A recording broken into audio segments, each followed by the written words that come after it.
right, y'all. We back. We took a little hiatus too, maybe 2 weeks, 3 weeks.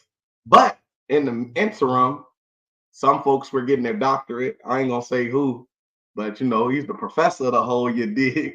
But anyway, y'all know how Congratulations we again. doing. Thank you, I appreciate that.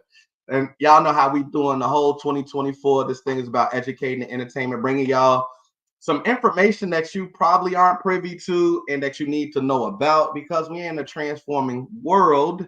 And one of the things that I wanted to make sure that I did is bless folks that tune in to some of this information. So, as general, if you go to my YouTube, which is my name is my name everywhere. You probably can type Rudis in, I'm sure it'll pop up. You like, you subscribe, you share, and you comment something you learned by watching this video that you didn't know before you got here. I got $25 on it. That's gonna hit your cash out. Now, don't just write a comment. Write something you learned because this right here gonna be interesting.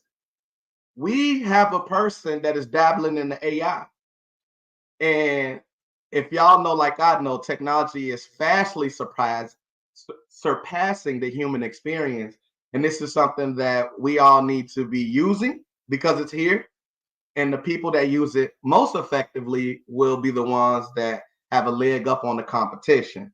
But in using it effectively, we also got to use it ethically. And so that's the conversation we're going to have today. We're going to talk about the use of AI in your everyday life, in your work, and being able to implement it in an effective manner so that folks don't feel used and abused by the latest technology that has us fast track to lead to a great explosion of information and opportunity. And so, with that, I want to bring forth Stacy Wilkes, who is like myself, an industrial organization psychologist that is working in artificial intelligence. So, Stacy, before we get into this conversation, can you let the folks know a little bit about yourself?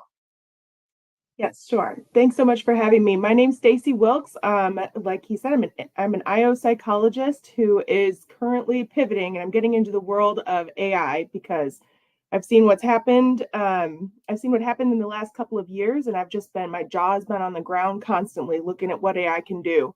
But I am, like you're mentioning, taking on this approach that's much more ethically minded because I've seen how it could really go wrong in implementation. In particular, there's a huge racial bias that could happen with AI if it's implemented incorrectly.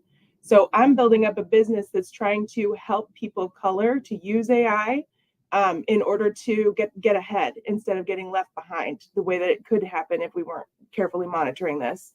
Because AI is really just like a prediction Mhm. engine. So it's just statistics. So whatever's Yeah. happened in the past, it thinks that's what's going to happen in the future. Mhm. And so if in the past was some evil stuff, then it's going to just encode that into the future.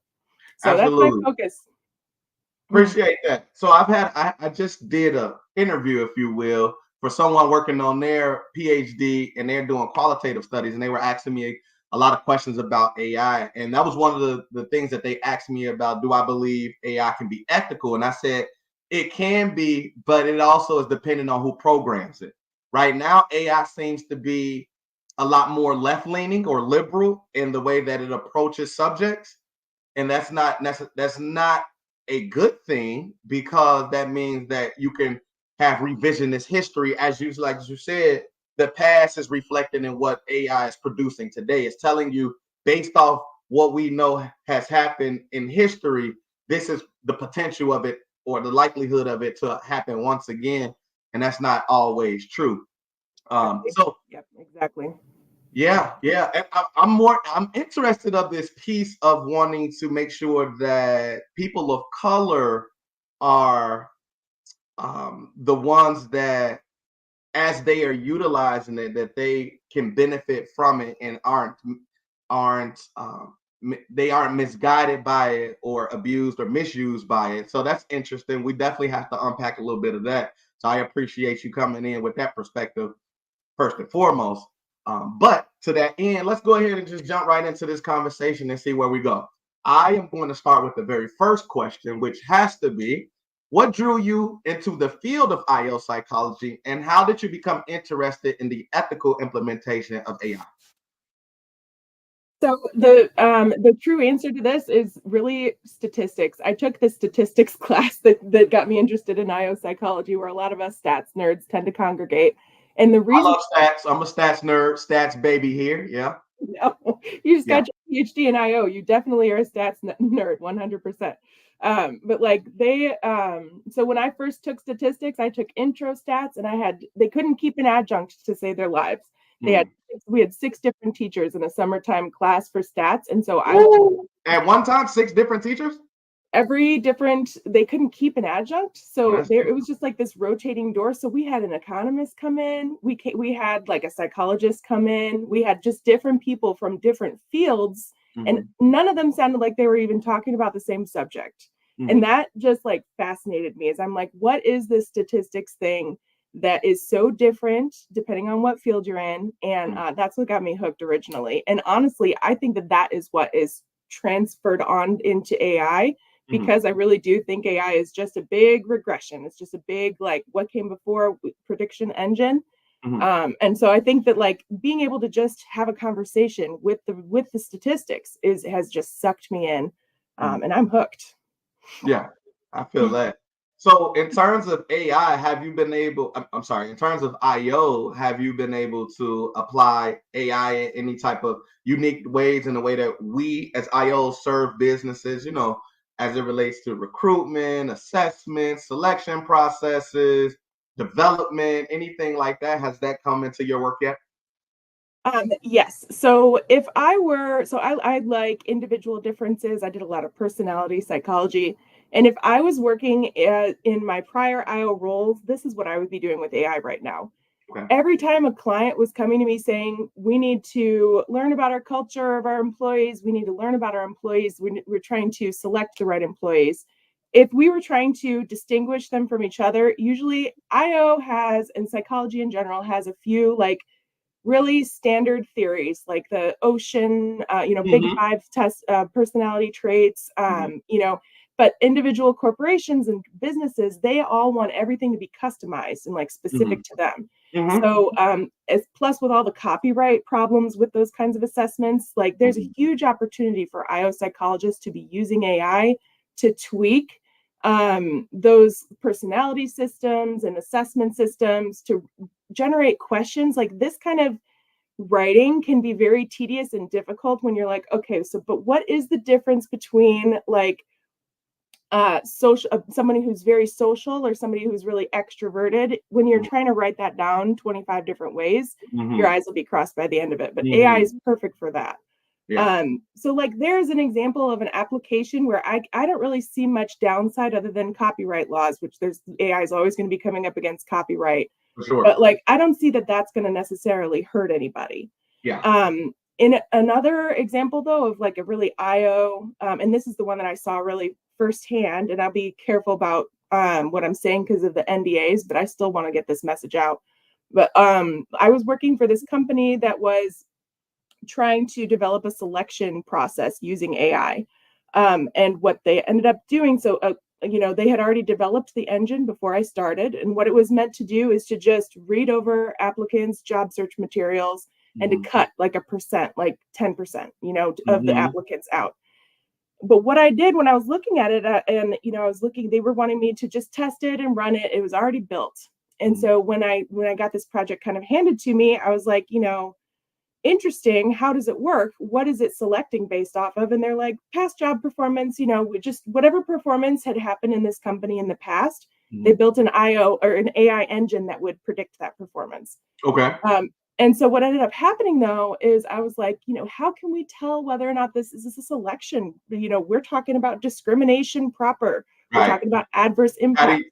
you exactly? How do you guard against adverse impact? Exactly. Right. And Mm-hmm. how do you if it's just this black box? And you're not Mm-hmm. allowed, like with real live job applicants, you can't ask a job applicant what race are you. But we Right. know from all kinds of studies, like a resume studies, where if all they do is just change the name and that signals what race somebody is.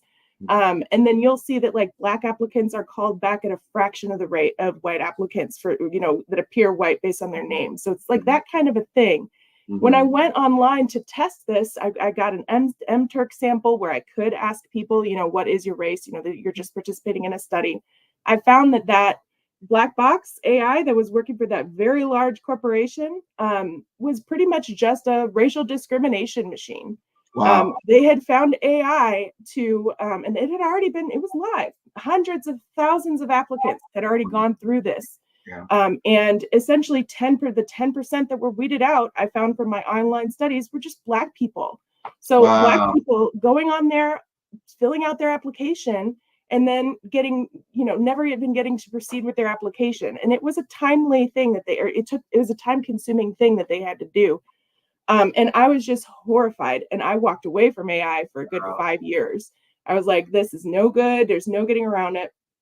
But then in the past 2 years, I have come back around and I've started to recognize that if you are using AI, if it's in your hands, the amount of work that you can produce is just going to be insane compared to somebody Astronomical who's for not. sure. And For so sure. that's why I'm passionate about getting AI into the right hands Yes. to help people, because otherwise they could get just totally marginalized by this. Absolutely. So you just said that you essentially spent 5 years with this organization? No, I was only with them for about a year and a half. About a year. Okay, but they were doing this. You all said almost 5 years ago, though.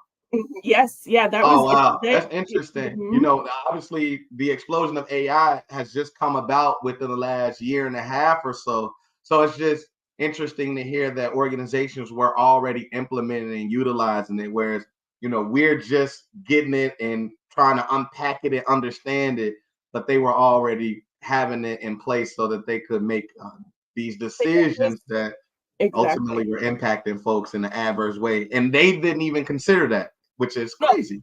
they Which were is very mad at me for doing these tests. They were very upset. It, wow. it kind of killed their company. I mean, the work that I did made it so. I mean, I had no confidence in their product, and the company went under. So Yeah. they were unhappy with me for the work that I did for them. Wow. Well, They were God bless you for having the morality to stand up for folks that you know were just unknowing, didn't right. know that they lost a huge opportunity because a black box decided that they were a person of color, and that's kind of Right. crazy. Right. Um, And so whatever had been happening in that company in the past to say, well, our performance metrics are saying that all of our current employees that are Black are bad employees, like that has Wow, that's what. Wait. Oh, I see what you're saying because they were saying Mhm. it was predicting performance based off what the folks were already doing. So it's saying that the production coming from people of color, black in this case, Mhm. were not was not enough to bring more into the organization. Something like that, right? It was saying pretty much like the racism, the institutionalized racism that we Yeah, already have at this organization is yeah. now getting encoded into this black box, and it's going to Wow, filter it into the future to just keep that. Yeah, and it's like wow. this is a multinational corporation too. It doesn't always Yeah, make sense. Like it was just like it was very disturbing and it did scare me away. But in those wow. 5 years, I worked for the government for those 5 years, and I Hmm. found that really, really great. The state government in Wisconsin, I Hmm. studied data related to foster care in Wisconsin. I got to talk about a lot of racial disproportionality there, Hmm. and I found it really a great experience. But then when I after leaving that field, I thought it was quite limited in its application. But then when the language stuff happened at late 2022 and the natural language generator started and you Yes, could just talk to it, that's when yes. I came back around again because I did not think that was going to happen for another 20 years, something like that. And so that Yeah, it got me hooked. I'm like, there's so many ways that this could be used for good though, yeah. and so that's where I'm at. Yeah, let's segue to that. So, used for good. What would you consider ethical usage of AI, and why did you move into this focus? I mean, obviously, you had an experience where you've already seen the other side, but are there any other experiences that you've come across uh, with your usage of AI that led you to also say, no, somebody has to be standing in the gap and look at this in an ethical way and the implementation of it? Yes, absolutely. So, like, I think that we are honestly just standing on this precipice of a complete revolution For in sure, every field. And for so, sure. when there's chaos, chaos is a ladder or whatever, like when things are kind of tumbling down, there's an opportunity to get ahead. And there's an opportunity to there's just so many different ways. I'll just give specific examples. So I had a client who was a woman of color who had just finished college, who had several kids, and she had just a lot going on. And I was like, this is perfect. I had tutored her in statistics years ago. I'm so proud of where she was at. But she came to me like, okay, so what can I do? I've got all these creditors after me for this debt that isn't even mine. And I don't have the money for a lawyer. I don't know, like, you're just a person that I know. Do you have any advice for me? And I was like, why don't we get out AI? Let's get out, ChatGPT, which I recommend using Claude instead of ChatGPT now for the ethical reasons, but at that time I was ChatGPT. Okay. And we sat down and she didn't have the money for a lawyer, but she had enough money for just like a couple hours of my time. And so we sat down and we generated a bunch of these questions or a bunch of these letters to send out to all the people that are creditors. So I had read some of the stuff that she had written that was, it wasn't written like polished. It definitely didn't sound like it came from a lawyer. Yeah. We took exactly what she had started with, like, this is what I want to say, this is what I figured I want to say. We put it into AI and it just wrote out, and I said, make it sound scary, like a lawyer wrote it. Right. And so she pulls it out, and here are all these letters that she had. We printed them all out. We printed out 40 letters for her to send out. We were following this whole path that I'm not even that familiar with. I'm not a lawyer. She's not a lawyer. And yet she's getting the representation that she needs. So there's this accessibility possibility that I'm really excited about. Like, I have found the Black people who I know are very entrepreneurial and very the people who I've talked to very creative and need to break down barriers, to a person and need to work outside their skill set. And like that kind of thing, AI is wonderful for people who are doing stuff that they're not that familiar with or doing stuff for the first time. It's just so helpful for that.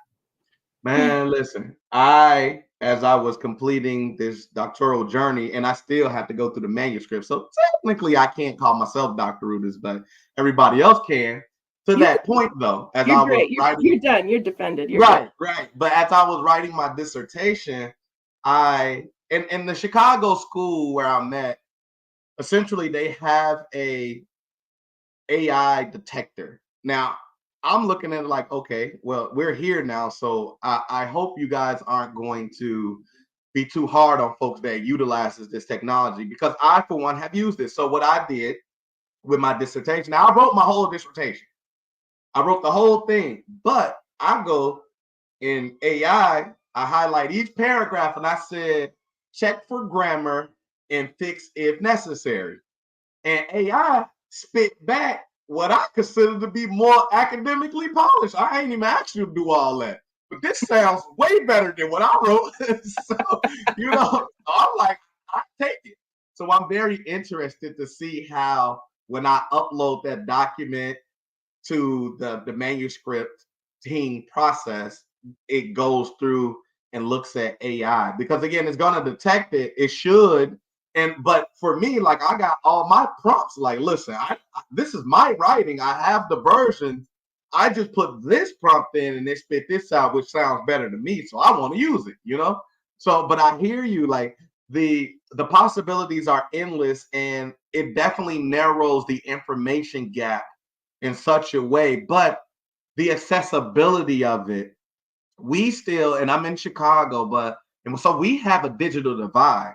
We're learning that folks don't have laptops to be able to access this, I'm mind blown.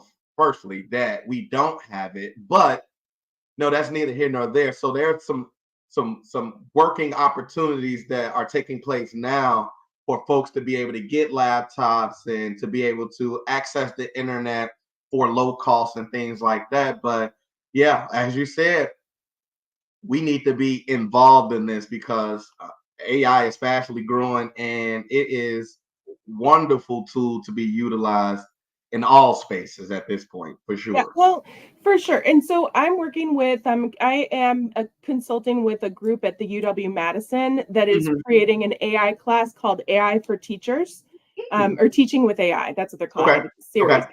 And so they have, I'm teaching a different class there in a different department, but I'm consulting with that group. And they sent me their outline for the course. And Mhm. my initial reaction was like, all right, this seems great. This is so important. Professors are some of the most AI resistant or AI tentative, hesitant people that I know. And I know a lot Really? of people in academia. So, and I get it, like a lot is built on plagiarism, a lot of things Right, are built on credit, peer review, right, like right. there's a lot of academia is built on writing. The more Yeah. your discipline or field is built on writing and the English language, like written down, then the more Mhm. you're going to be affected immediately. Um, Absolutely. and so and so I'm talking there, like, they had a section in their course that was, how to create an AI proof assignment or something like that. And that was Mhm. where I pushed back because I'm like, okay, so instead of let's think for a second. Like when the internet was first coming out, I remember teachers being like, no internet sources, right? Right. And they would be, and so they didn't really lean into Wikipedia was just demonized as being just this terrible source. And over time, they've really had to change that and adjust and incorporate and say, blend it and say, maybe a mix of sources, whatever. Right. Um, and just like there's still a place for a classroom that doesn't have calculators in it, if you're like learning how to do the things that a calculator does, Mhm. then there's still room for a no calculator assessment or whatever. Mhm. But the fact that we have these calculators has just meant that people at a much younger age have been able to do much more advanced mathematical things with a Mhm. lot more accuracy. So Mhm. what's changed hasn't been like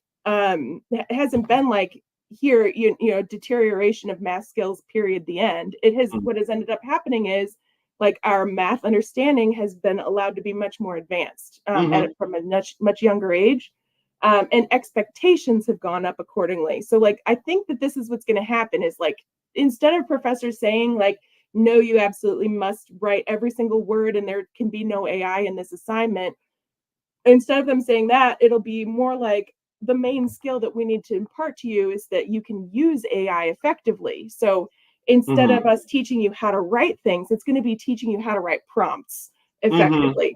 And Mhm. instead of like those little grammar mistakes that would have proven that you wrote it before, that you were carefully editing out because it's your dissertation, it's the final Right. copy. That's going to be any grammar mistake is going to be just totally unacceptable. Like they're going to be an expectation that the quality that you raised yours up to, everybody's going to have to raise up the quality of their writing to be in that. But Like that. that said, like what's going on right now in universities is very unfair, especially for students of color, first generation students. Mm. Like, so my dad raised me in a very academic way. He's a chemist. He had me doing Mm. things from a young age that really gave me a very honestly unfair advantage when I hit high school and college. Because like the way that I talk already kind of sounds like an essay, for Mm. better or for worse. It's a little boring, but like it is, it is what it is. But when I started teaching college, that's when I came into, I was like, so here's some students. Here's a student in the front row who knows every single answer. She has written down that I can tell from her essay that woman of color. I can Mm. understand from her essay that she's been paying attention and I know she's there. And Mm. yet I can tell that she just didn't get raised by my dad. She didn't go to my high Mhm. school. So all the concepts are there, but like The one of the articulation is a little different. Yeah. right. And so like that student, just because that student didn't have that same upbringing doesn't mean that they deserve points off on this assessment right now because I can tell that they know the material.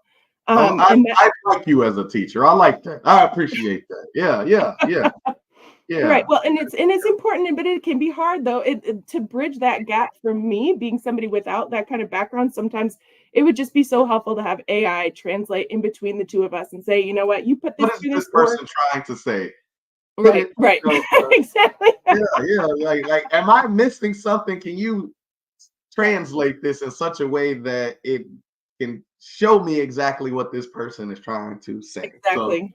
that's that's that's pretty cool. I was gonna ask, so as it relates to implementing here, I had another question. So going back to the ethical practice of it all, how do you ensure transparency and accountability in AI systems that will be used for decision making in the workplace? Whether that's the educational system, in a general organization, nonprofit, whatever. What would you do to ensure transparency and accountability? Yeah. Yes. So I think, and these are so important: transparency, accountability, most important things, I think, underpinning ethical use of AI. So with transparency, you're wanting to make sure that someone knows what you're using AI for and just being really open about that. There's different methods there's like decision tree analyses, or you can publish like specifically, this is how we use AI, these were the decisions that we made about it, and just having that be available, I think, is important just as a Hmm. standard. In personal use in your writing, like I was had been sending a whole bunch of letters to relatives using AI. I realized that, like, after sent them, everyone was like, man, so many compliments on my writing. And I'm like, Yeah, right. Yeah, listen. like, I maybe should have said, like, it's not that it isn't coming from the heart, but and I responded back, and I realized, like, when I'm using AI to write, especially a personal letter, I think I just need to note it in there so that people don't Hmm. have that, like, moment. And so, like I say, during this time of increased correspondence, I've been using AI to augment my writing or something. There's AI came up with something that I can include, and I use that as much as I can. So just transparently showing that you're using it and explaining the decisions. But then Hmm. accountability is the other half of that, where it's like, okay, so who's the human being that's going to stand behind the output of this AI machine? There Okay. needs to be a person who's reviewing absolutely everything that comes out of the output, making sure it's on track. Their AI is very good at any individual piece of work within a big work plan, but it's not very good at connecting the dots across a whole work plan. That kind of takes a Mm-hmm. person to supervise. So it's kind of the difference between doing the work yourself or supervising the work. The Hmm. skill is going to be supervising and making sure that all the dots connect. I like And so there needs to be a person who's making sure that this output, even though it was generated by AI, comes back to me. The that. Hmm. decisions based on this outcome, I'm to be explaining for them. And I Hmm. think that level of accountability really helps. Um, we just need to make sure that we are using AI in a fair way that will avoid harm as much as possible. I think making sure that you're getting as much stakeholder input as you can is really important. And then, like, establishing a process for if something goes wrong, having some kind of a process to go back and say, okay, what went wrong and how can we fix it and make reparations if necessary. Hmm. Like, these things are just important to think about, especially given the risks involved with what we've seen. So basically, we're on our way to having a chief AI officer. For Yeah, sure. yeah, I hear it. I hear it. I'm not mad at that, but I love the idea of the supervising the work. And what I ended up losing from the last question the last um, piece we were discussing about the educational system is that um, going back to professors and the implementation of it, and thinking about outputs, as you just mentioned right now, I would love for professors to get to the space where, like you said, they are accepting of AI usage, but they use it in a way that allows the student to further think. And what I mean is, what is your pushback on what AI has generated? Can you tell me any faults that you see, what you would do differently? How would you, if it's a prompt for implementation, how would you go about implementing differently? Because we still have to think. We can't allow the machine to do the thinking for us. We have to be creative in our approaches. So if you were going to veer differently from what AI has produced, how so? How would implementation look like? When you talk about outcome, and especially in that particular system, the education system, that's what I would like to see when we're talking about adopting AI usage, not just this idea of, no, this is this isn't what we're accustomed to, because like you said, the internet came about at one point. We were not accustomed to that, but we are here now. Technology has been vastly surprising human experience since the 2000s when internet came. And so now, even to even think about that is kind of crazy. Like, we only 20, what, maybe 30 years since the internet was adopted, and now we have large language models that are able to listen in to you and give you crazy. Anyway, future's here, future's now. Beyond that, though, the adoption of it, especially for communities of color, is something that I hear that you are passionate about, and I think that that's dope. Frankly, as a person of color who operates in a community of people of color, nobody is talking about it. That's why I really wanted to bring this conversation in front of them. I do have folks that tune in to the show. It's still growing, obviously, but we definitely need to be able to have conversation. In fact, Claude, which you mentioned earlier, is something I had no idea about that I will be tapping into to add to my repertoire. Right now, I look at Perplexity and I look at Chat GTP, of course. So that's pretty cool that you added something new to the mix. I'll be checking in on that one.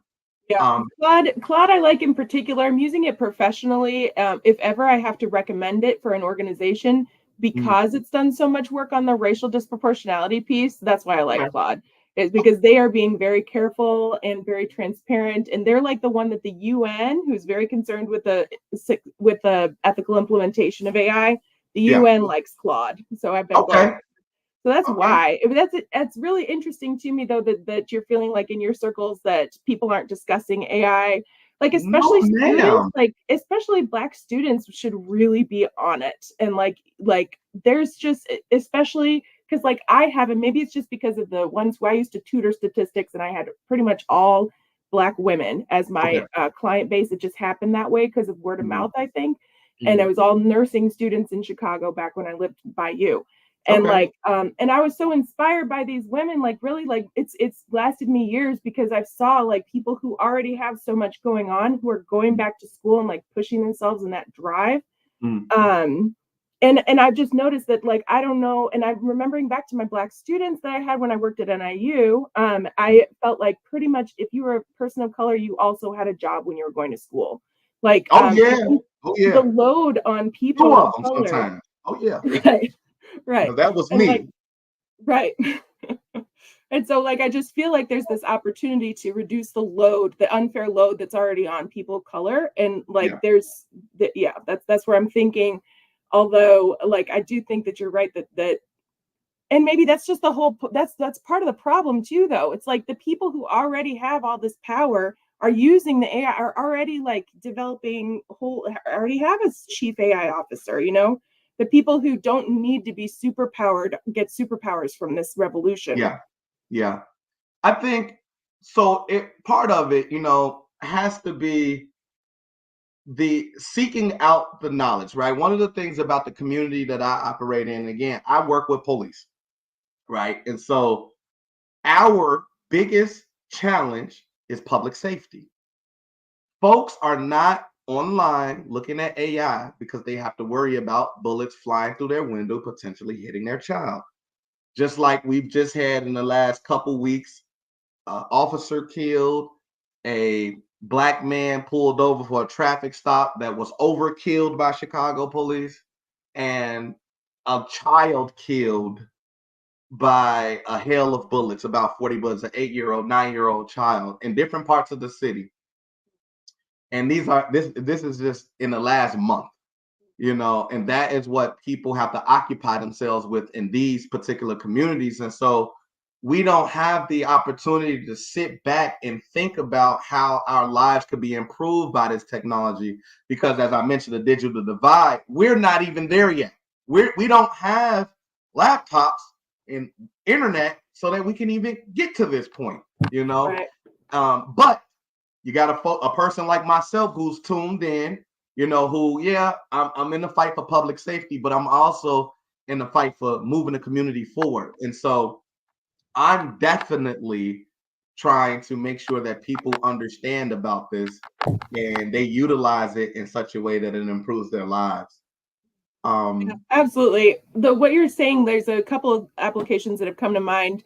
So with okay. those police officers that you're working with, Mm, talk about institutionalized racism and bias. I'm thinking like, what do cops have to write? Whenever I'm thinking like, what are the where can this particular AI, this text generative AI, how can it fit in? Is what mm, do cops have to write? They probably have to write notes, right? They're yes, writing their take. yes. I know Mhm. nothing about. I stay as far away as I possibly can. I hear So that. like, they gotta. I hear I that. mean, I think we all do. But I think they have to have a lot of documentation requirements, and I wonder if bias enters into that documentation. Like, I wonder Mm, if there's studies about like the same police officer writing a report about people of color versus people that match their own race, something like that. I wonder if there's studies that show that the interesting. language choices are different, and I wonder if AI coming Interesting. in. I like Uh, that. I like that as an idea. yeah, That's it's that's very possible to. interesting. I wonder what harm comes from the way that these racist police officers might be wording their reports, and if Mm, there's a way to reduce that from all over the legal system. And another thing interesting. that is going on that came up for me is that there's probably a lot of people in these communities like you're describing that are just like trying to survive, just trying to get through. There's Yeah, probably a lot of job applications that are coming out, like that people are probably needing to apply to a lot of jobs. for Good sure. God, can AI write a wonderful cover letter for you? Yeah, it can. Yeah, it can. Like, I think that pretty soon the recruiters and the people on the other side are just going to be so overwhelmed with all these resumes and applications and cover letters that have been written by AI.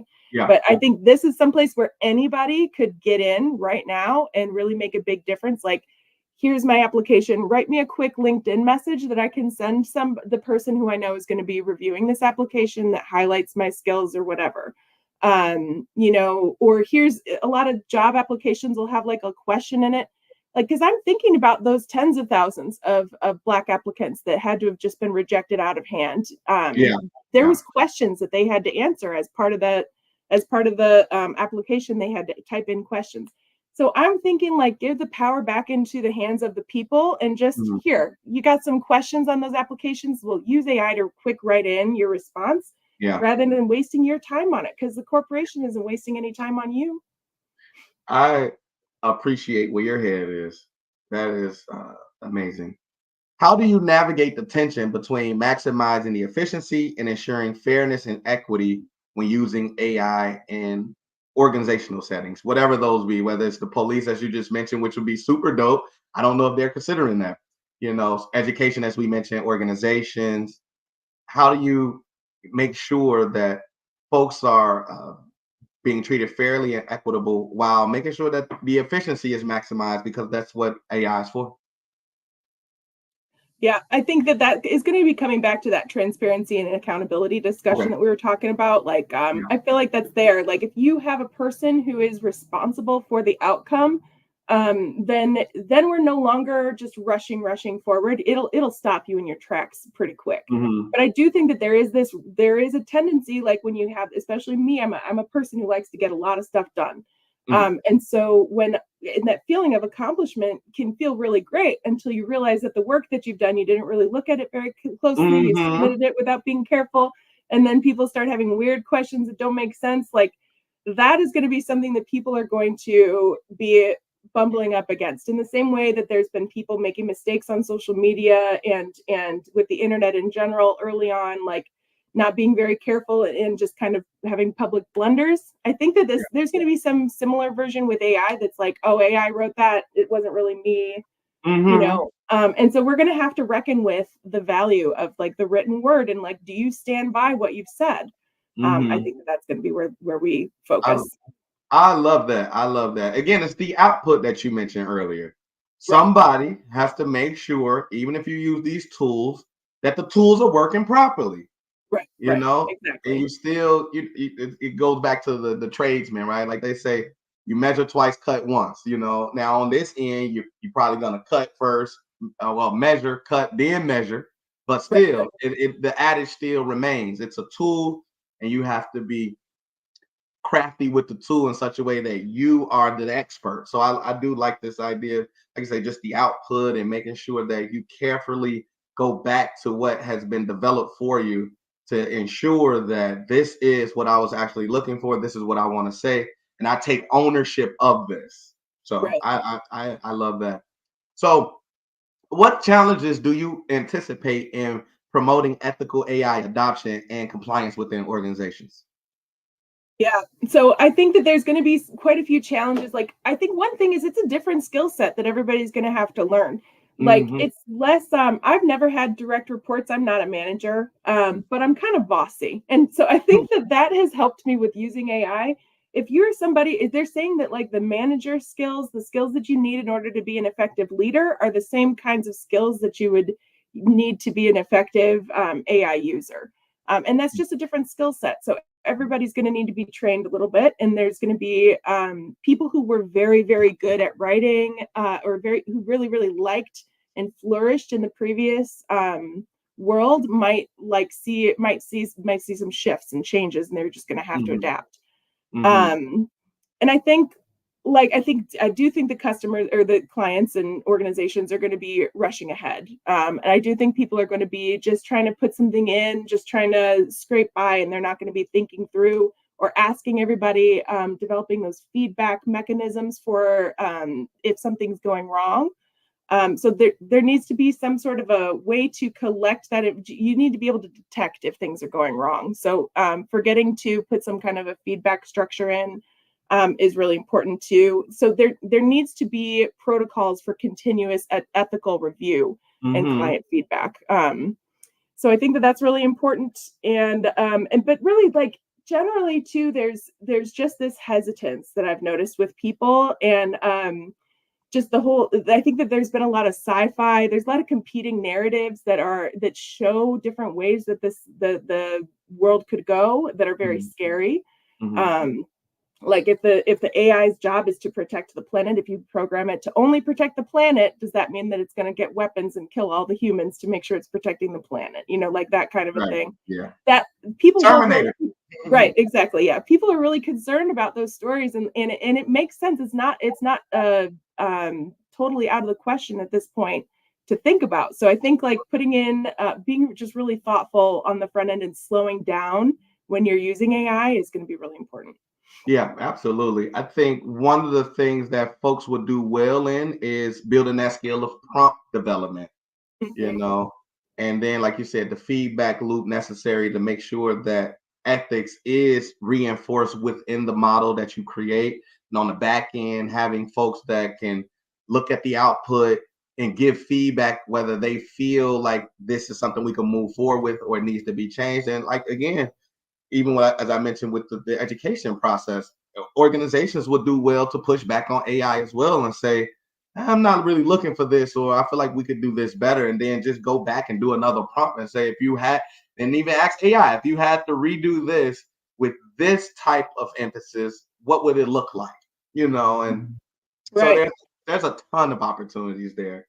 Yeah. So like, here's an example. When I was working in the government for the state of Wisconsin, we were trying to put forward, so I'm LGBT, I'm a lesbian. I'm on this group that's working on trying to help gay foster kids in some way in the state of Wisconsin.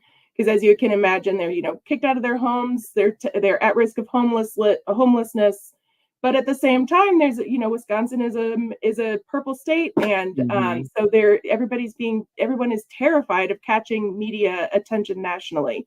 And so one thing that I did that was really helpful was as we're developing this course curriculum for volunteers to train them how to work with gay kids and queer kids. And so using AI, and that was very helpful because I was like, okay, so here's this list of topics that we might want to teach.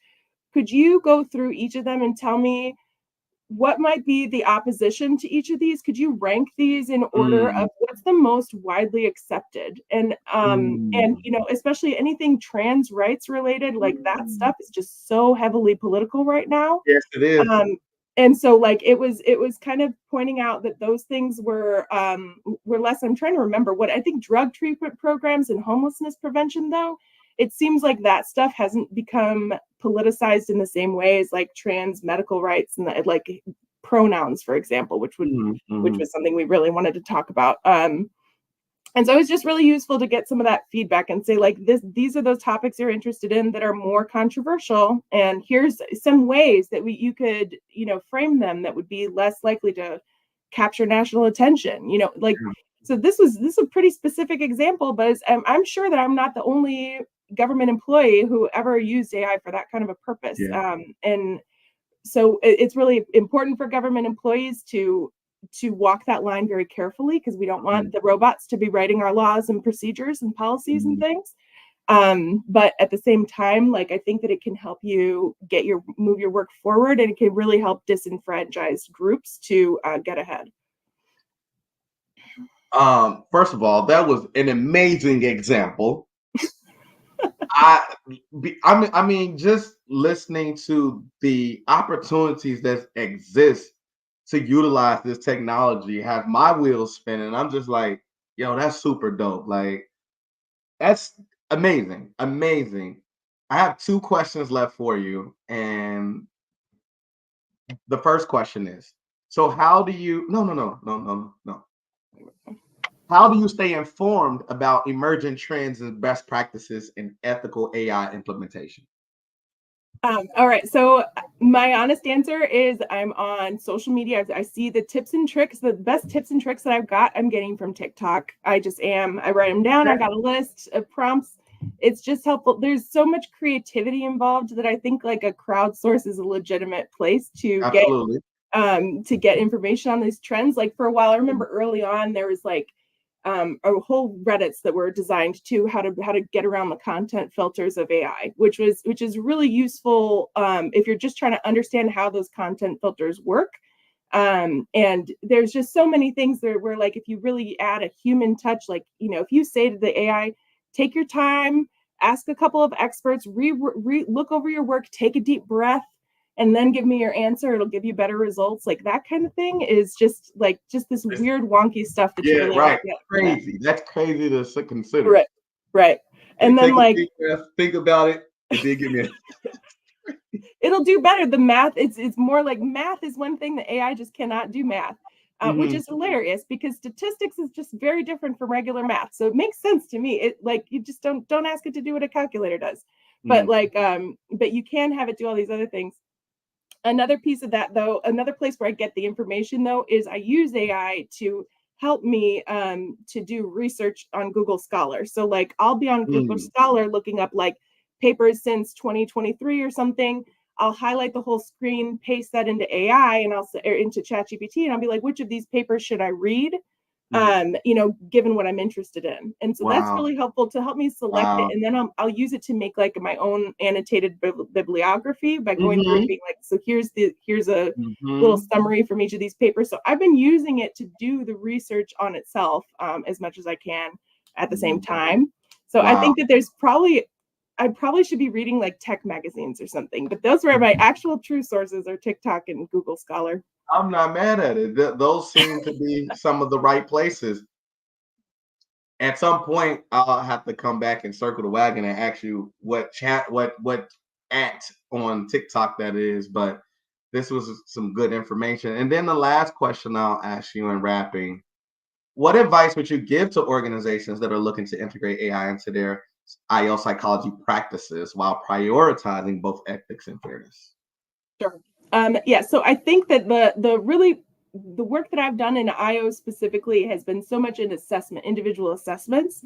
And there's so many applications for that. Like just the slight rewording of things is going to be it's just going to save so much time. If like if you're already working in those fields, you are very accustomed to like having to generate questions and Mhm. generating wording.